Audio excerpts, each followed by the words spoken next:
Shalom. I give all praise, glory, and honor to my power, Yahweh, Bahashem, Yahweh Shai. Double honor to the apostles of Great Millstone who rule well. Peace and salutations unto the elect of the nation of Israel. This is your brother Ayash Kabar, coming at you with another short lesson that I pray that you find edifying. I'm going to bring up this article as well as a few precepts, and as you can see, the supply chain is breaking down. It's no secret that in the news, they've been talking about food shortages and fuel shortages and, truck driver shortages. And wherever you look, there seems to be a shortage of everything all of a sudden. But this isn't all of a sudden. These things have been orchestrated years back. And it's just that, these devils see the time or the opportunity to do what they need to do now, and it's not by mistake that, these things are happening. All these things are prophetic because we are definitely at the end of the end where Yahweh is about to send his son, Yahweh Shai, to take what is rightfully his, and that's the planet Earth in all shape, forms, and fashion, and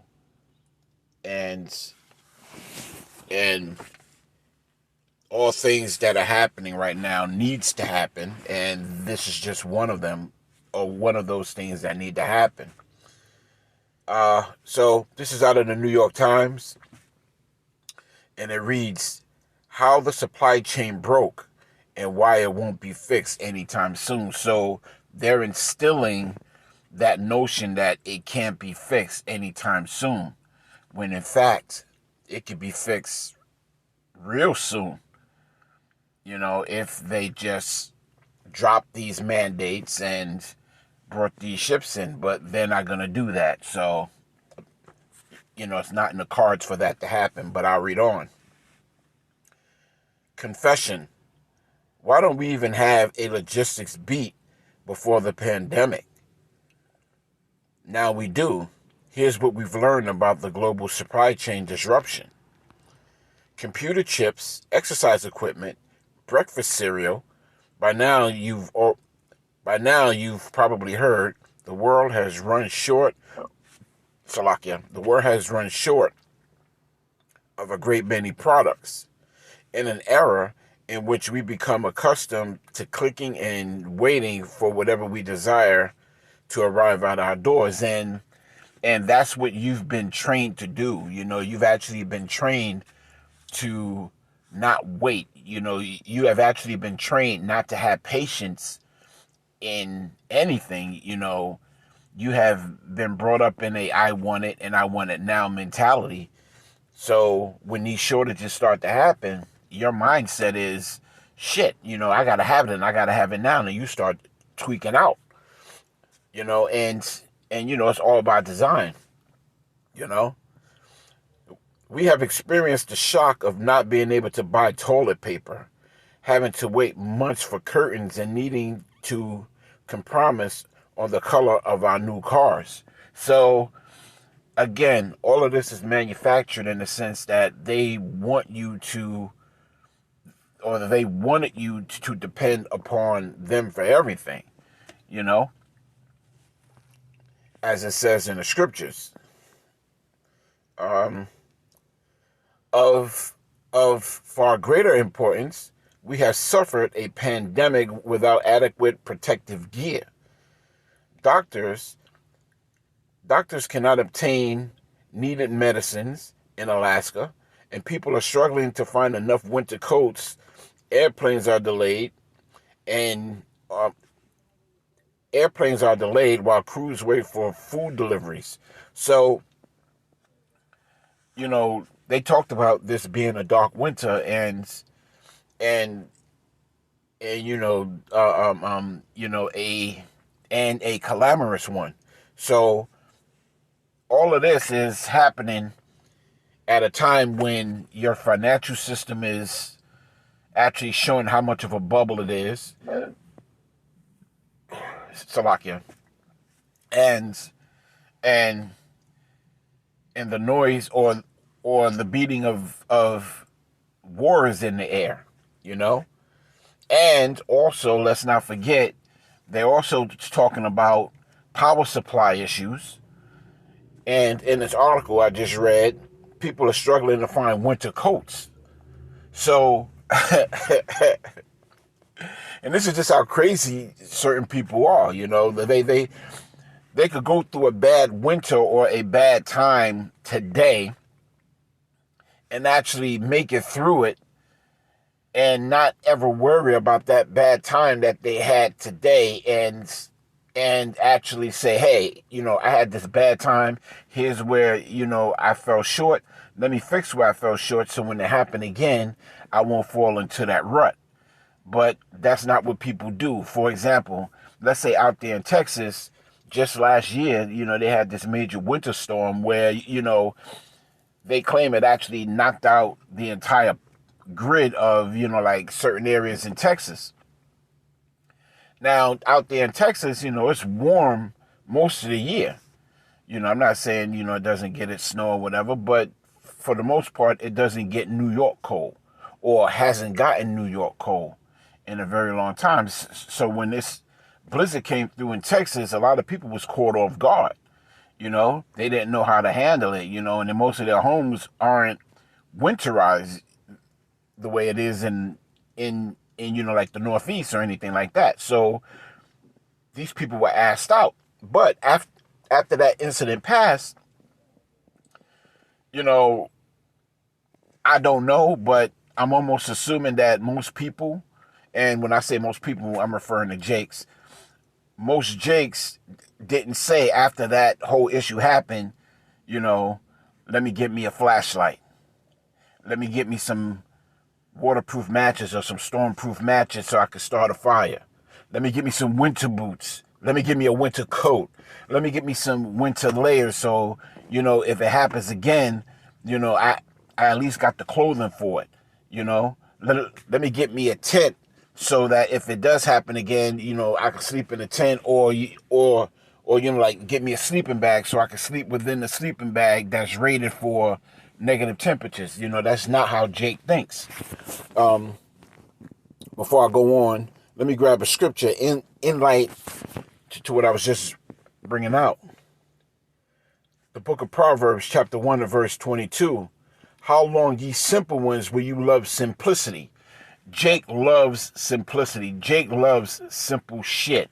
Jake loves living a simple life when life in itself is complex. You know, it's constantly changing. You know, and Jake just loves that mindset of being at ease all the time. You know, it's just not the nigger woman or the ninja woman who's at ease. You know, Jake is at ease too. Jake is looking at this as if it's a simple thing, when in fact it's complex, or when in fact it's complex, and Yahweh Bashim Yahushai is constantly changing the board game to fit prophecy, you know? And scorners delight in their scorning, and that's what you hear. So, although you got the prophets out there sighing and crying, teaching and preaching and warning the people, Jake is constantly scorning. And they've actually gotten so bad in it that they actually delight in scorning.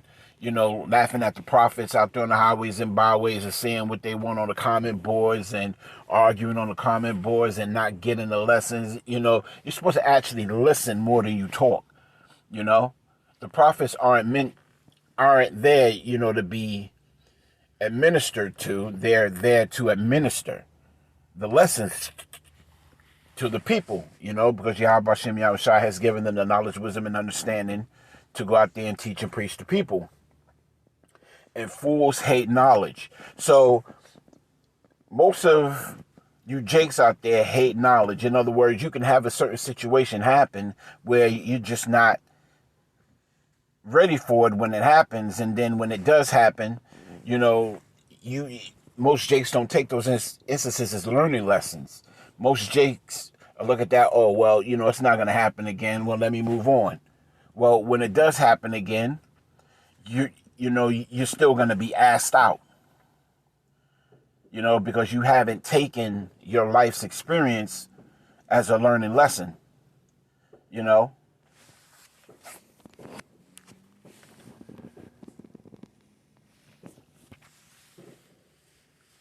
Well, I had gunshots. I had gunshots. Yeah, so going back into this article, and and and with what I'm saying for is right in line with the article, Jake sees, stores going low. Jake sees all of these calamities happening. Jake sees, a lot of businesses are trying to force the people, on these mandates, and you got to have this in order before you work here. But Jake ain't even paying attention to that, So reading on, why is this happening? Now, I'm going to read this and I'm gonna comment on it because I'm pretty sure it's not. I'm pretty sure it's not giving the people the main reason why this is happening. But let me read the article. The pandemic has disrupted nearly every aspect of the global supply chain. That's the usually invisible pathway of manufacturing, transportation, and logistics that gets goods from where they are manufactured, mined or grown to where they are going. At the end of the chain is another company or consumer which is paid for the finished product. Scarcity has caused the prices of many things to go higher, and that's another thing that's happening too. Inflation is starting to kick in on a lot of items that most people buy that they actually have taken for granted. Like chicken. Chicken prices have gone through the roof. And let's not talk about beef. Beef prices are ridiculous. You're looking at close to $200 for like a pound and a half or maybe a couple of pounds of beef. And don't try to get bougie with it and want to get you a ribeye or like even a T-bone. It's going to cost you a pretty penny, at the supermarket. But the pandemic has nearly disrupted every aspect of the global supply chain. And again, all of this was by design, because while you were sitting on your ass last year ordering things from Amazon and going to Walmart and going or ordering out to all of these all of these restaurants, using Ubers and Uber Eats or whatever, you have actually made these companies very rich. And in fact, you've made them so rich that they can actually bite the bullet on the losses that are about to come. In other words, these companies have made trillions within the last year, so that even if they shut it down tomorrow, they can still recoup based on the amount of money that they made last year while you were sitting on your ass doing nothing, connecting bullshit FRNs. So all of this is by design. So why is this happening? It's happening because they've designed this to happen, or designed this to happen, because we are at the end of the end. We are in the last days, and if you can't see that, then you better pray on it. And if you pray on it, I hope you got the right name. When did this start? The disruptions go back to early last year, to the beginning stages of the pandemic. Factories in parts of the world where a lot of the globe's manufacturing capacity sits. Places like China, South Korea, and Taiwan, as well as Southeast Asian nations like Vietnam and Europe, and European industrial giants like Germany, were hit hard by the spread of the cases, many factories shut down or, so like, let me read that again. Many factories shut down or were even forced to reduce production because workers were sick or in lockdown. And again, if anyone doesn't think or believe that this is a manufactured event, they are ignorant to Satan's devices, But the elect is not ignorant to Satan's devices, We see what's going on as if, we got the playbook, In response, shipping companies cut their schedules in anticipation of a drop in demand for moving goods around the world. So these people really couldn't believe that it was so easy for them to do what they did last year. Let me put that out there. They couldn't believe that people would actually take to the bullshit the way they took with the bullshit. That's why you've heard different doctrines when dealing with the mask, Should you mask, should you not mask? And if you should mask, how should you mask? You've heard a whole slew of bullshit recommendations that actually had nothing to do with anything, because they couldn't believe how simple you people were. They couldn't believe that something as simple as a mask would take off. They couldn't believe that something as trivial as toilet paper would be a trend. Here it is. You're on lockdown. You don't have any food in your house, but yet and still you buying toilet paper to wipe your ass. And that makes absolutely no sense whatsoever. So when these elites saw this, they were confounded. It was like, oh shit, it fucking worked. So now they're just going through with their bullshit, they're throwing things at the wall, to see if it sticks. And if it sticks, they come up with an explanation on why it stuck. For example, let me read this again. In response, shipping companies cut their schedules in anticipation. There was no way these shipping companies last year can anticipate what things would be like this year. They had no idea that it would be the way it is now a year ago, because they couldn't believe how quickly the simple ones were able to just fold, So that's bullshit within itself. In demand for moving goods around the world, you did not know it would be this way. You threw something at the wall, it stuck, and you ran with it. Let's call a spade a spade. Reading on.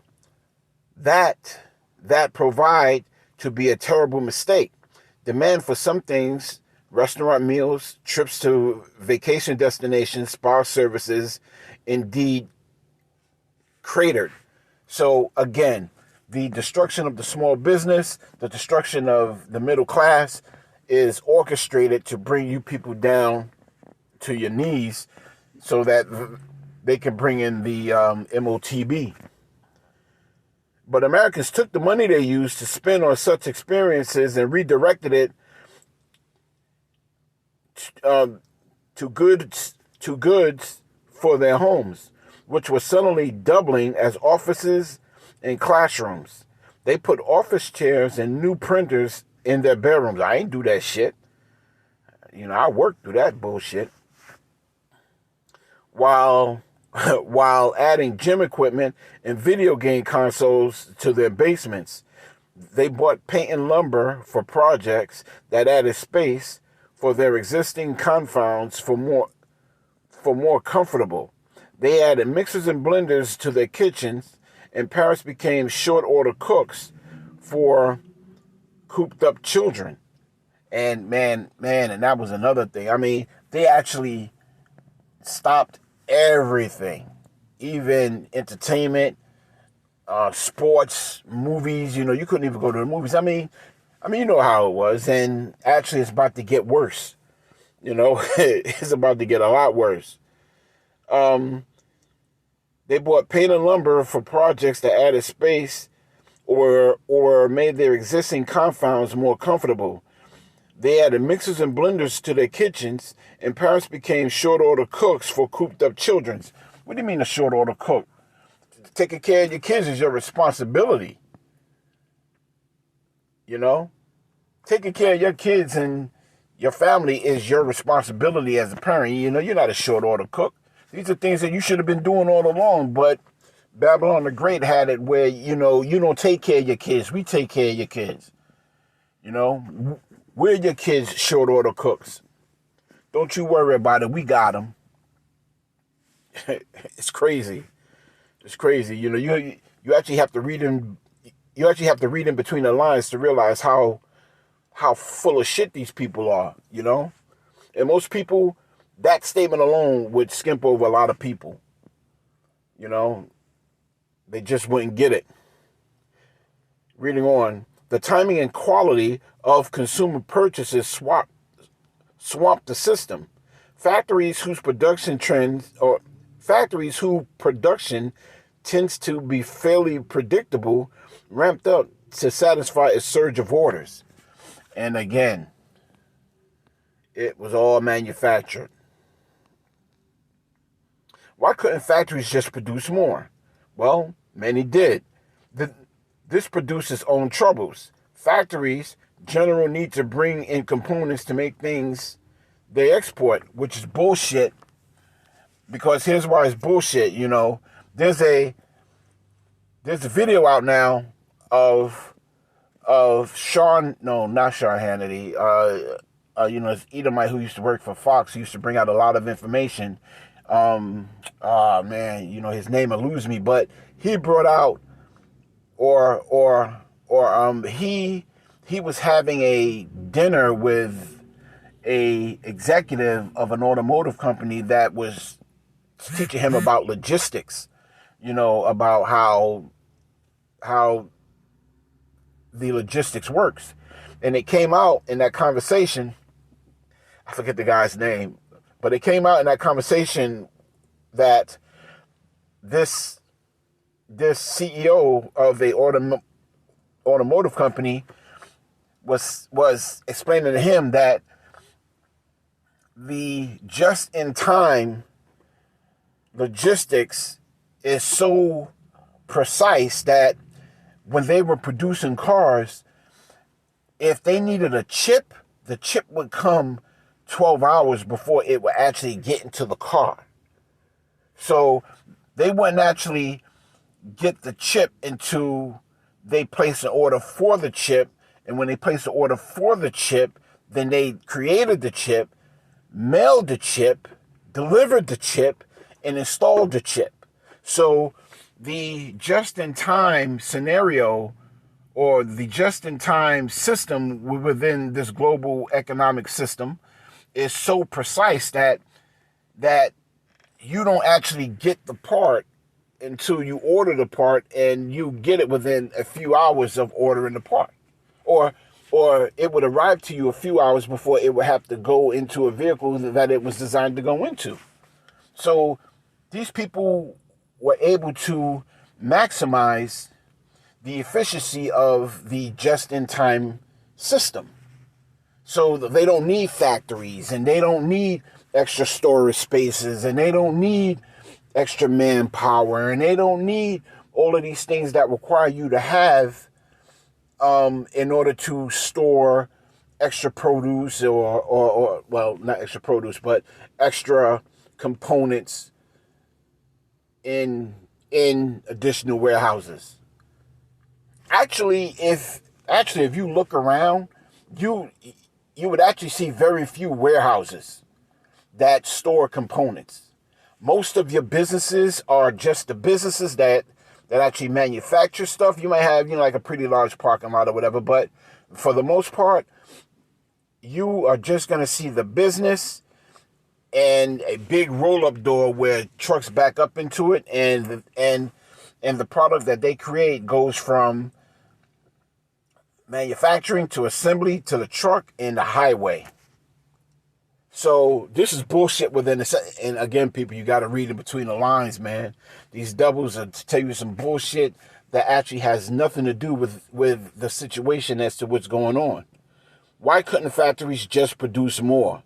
Many did, but this produced its own troubles. Factories generally need to bring in components to make the things they export. For example, a computer assembled in China may require a chip made in Taiwan or Malaysia, a flat panel display from South Korea, and dozens of other electronics drawn from around the world, requiring specialized chemicals from other parts of China and Europe. Now, that's probably true. That's probably true, but that part of the logistics has always been in place.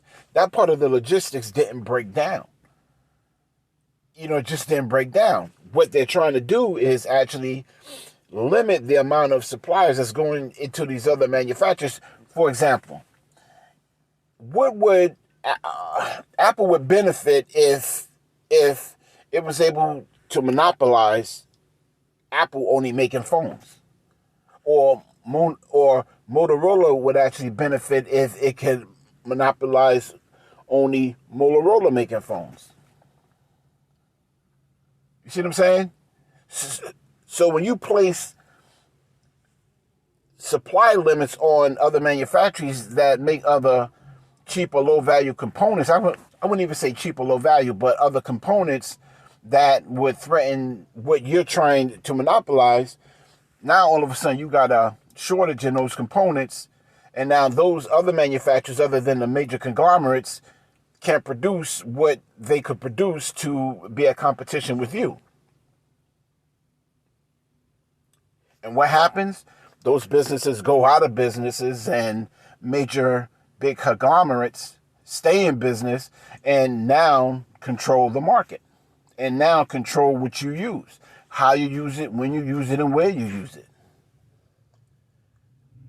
They've done this throughout history. They've done this with the mom and pop shops with Walmart. Walmart would come into a city and knock out the mom and pop shops that a lot of people grew up on, and now those mom and pop shops are out of business, and now where do you have to go? You go to Walmart. The same thing is happening with everything, with every business in the world. It's going to be to the point where you would only get everything that you need from Amazon or eBay or Walmart. It ain't going to be like you can go into your mom and pop shop, your mom and pop computer store, and grab a CPU the way that they used to. No, they stopped that. Now, what they did was, they made computers where you can't even remove the CPU yourself and upgrade it. They made it impossible. I remember when I had a Note 4, I think it was version 4, the Note 4 version 4, where, you could take the battery out.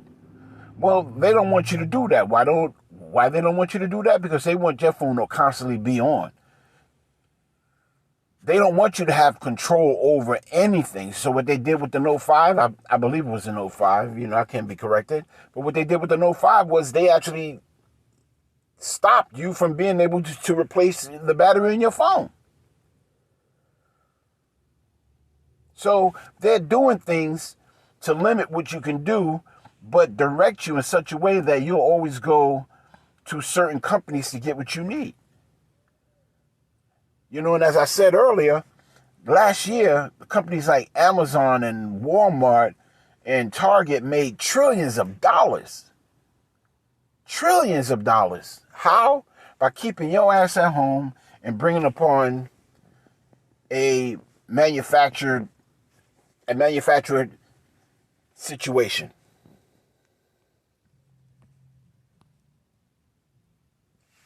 And Jake is just out there.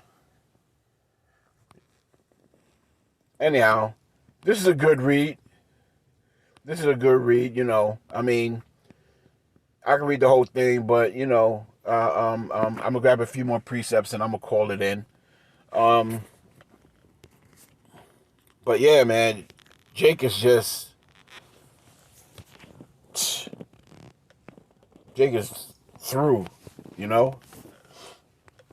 Jake ain't even paying attention.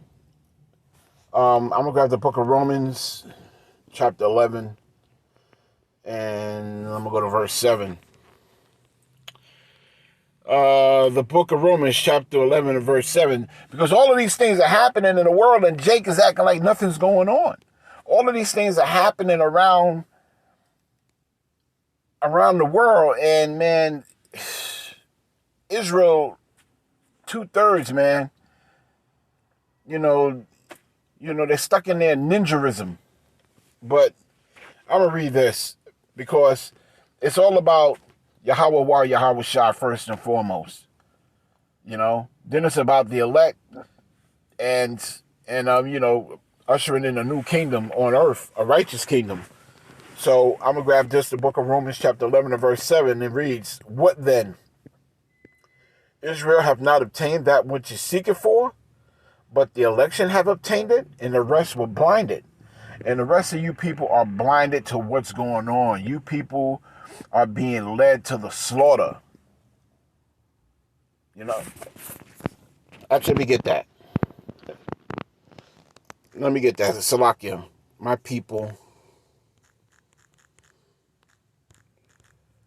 are led to Salakia.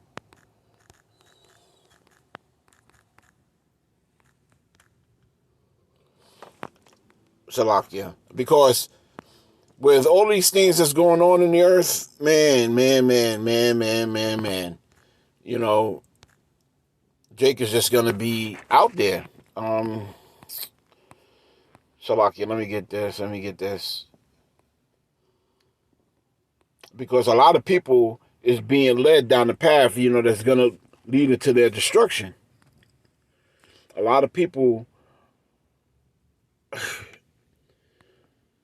are going to be destroyed because all of these things are happening, and Jake just ain't paying attention. The book of 2nd Esdras and verse 10. "Behold, my people is led as a flock to the slaughter. I will not suffer them to dwell in the land of Egypt." And you people are being led to the slaughter. You people are being led to famines of food, of supplies, of a lot of things, more specifically food. But you people aren't doing anything, to return unto the Lord. You people aren't even understanding the severity of the time that you're in. You go about your lackadaisical life doing the same bullshit day in and day out, expecting a different result. And that's not the case. You're not going to receive any salvation unless you repent in the name of Yahweh Bashem Yahushai. "Behold, my people is led as a flock to the slaughter." And that's just what's going to happen, because once you control the food and the resources, you can control the people. More specifically, the food. You control the food, you control the people. And a lot of you people are ignorant to what's going on. A lot of people of the nation of Israel have already been stuck. So if you've been stuck now, when these mandates come about of the MOTB, you people are just going to take it because you have no understanding. You have no fear of Yahweh Bashem Yahushai. You have no wisdom. Man, I'm going to jump down to verse 14. "Woe to the world and them that dwell therein. For the sword and their destruction draweth nigh. And one people shall stand up and fight against another, and swords in their hand, and your modern day sword is the gun. For there shall be sedition among men, invading one another.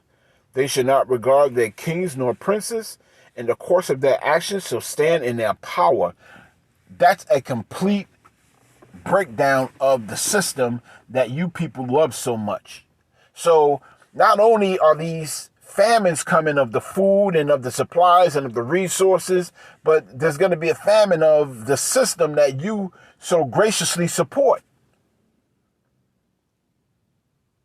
It's about to get like dog eat dog out in this piece. A man shall desire to go into a city and shall not be able. Don't think for a minute that if there's trouble in your neighborhood and you think that you're going to be able to flee out of it into the suburbs of a nice neighborhood. Nah, man. Nah, you're going to have these militia groups. You're going to have Gurkha troops. You're going to have the military out there. You're going to have all types of things happening. You're going to have Jakes out there going buck wild. Because of their pride, their cities shall be troubled, and the houses shall be destroyed, and men shall be afraid. So all you so-called men's men in that day, it's saying that men shall be afraid, and a man shall have no pity upon his neighbor, but shall destroy their houses with the sword, and spoil their goods because of the lack of bread and for great tribulation. It said great tribulation, great trouble, great calamity, great, man, alas, for that day is great. It is even the time of Jacob's trouble.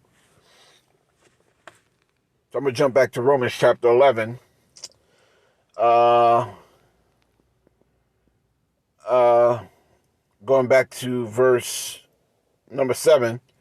What then? Israel have not obtained that which he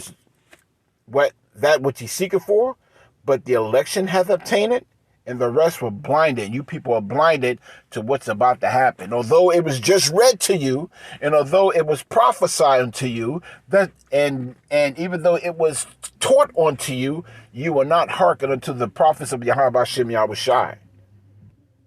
According as it is written, God has given them the spirit of slumber.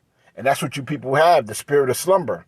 You can't see that these orchestrated supply issues is going to be an issue for you, Jakes. Eyes that they should not see, and ears that they should not hear, until this day. Until this very day, you people still can't hear and see what's going on. You people still can't hear and, man, reading on. And David saith, let their table be made a snare and a trap and a stumbling block and a recompense unto them. Let their eyes be darkened that they may not see, and bow down their back always. Man, that came from King David. Because you ninjas refuse to turn back. You refuse to repent. So, Yahweh Shem Yahweh Shai is going to give you your just desserts. So, don't be surprised in the next few weeks, or even this is so critical that it could change within a day. So don't be surprised within a day, a week, few weeks, in a month, or even a few months that all of this shit just go belly up. Do not be surprised. And so with that, I'd like to end this, and I pray that, you found this, this lesson edifying. And I give all praise, glory, and honor to my power, Yahweh, Bahashem, Yahweh Shai. Double honors to the apostles of Great Millstone who rule well. Peace and salutations unto the elect of the nation of Israel. Shalom.